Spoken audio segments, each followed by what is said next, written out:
આજથી અષાઢ માસના પવિત્ર 5 દિવસે અલોણા વ્રતનો પ્રારંભ થયો છે। આ વ્રત મુખ્યત્વે 12 થી 13 વર્ષથી વધુ ઉંમરની કુંવારી કન્યાઓ તેમજ સૌભાગ્યવતી મહિલાઓ દ્વારા શ્રદ્ધા, ભક્તિ અને નિયમપૂર્વક કરવામાં આવે છે। પૌરાણિક માન્યતા અનુસાર માતા પાર્વતીએ ભગવાન શિવને પતિ રૂપે પ્રાપ્ત કરવા માટે અલોણા વ્રતનું અનુષ્ઠાન કર્યું હતું।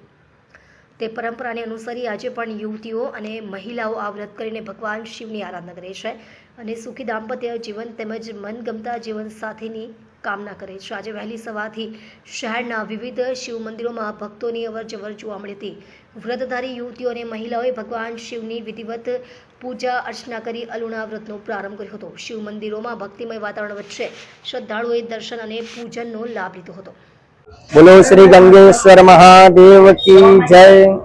આજથી જે વ્રત પ્રારંભ થયું છે એને કહેવાય છે જયા પાર્વતી વ્રત।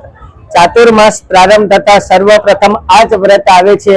આમ તો દેવશયની એકાદશી એટલે જે દિવસથી ચાતુર્માસ પ્રારંભ થયો એ જ દિવસથી આ ગૌરી વ્રત પણ કહેવામાં આવે, અલુણા વ્રત પણ કહેવામાં આવે ને જયા પાર્વતી વ્રત પણ કહેવામાં આવે।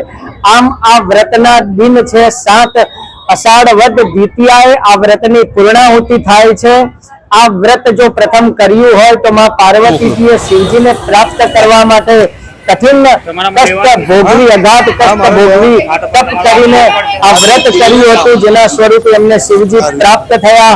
આજે પણ ભારત વર્ષના અંદર માતાઓ પોતાની દીકરીઓને આ ઉત્તમ વ્રત કરાવી અને ભવિષ્યમાં એમને ઉત્તમ વરની પ્રાપ્તિ થાય, જેનાથી એમનું જીવન ધન્ય બને એવા આ વ્રતનો પ્રભાવ છે, જેને જયા પાર્વતી વ્રત કહેવામાં આવે છે। અને આજથી આ વ્રત પ્રારંભ થયો છે। બોલો શ્રી ગંગેશ્વર મહાદેવ કી જય।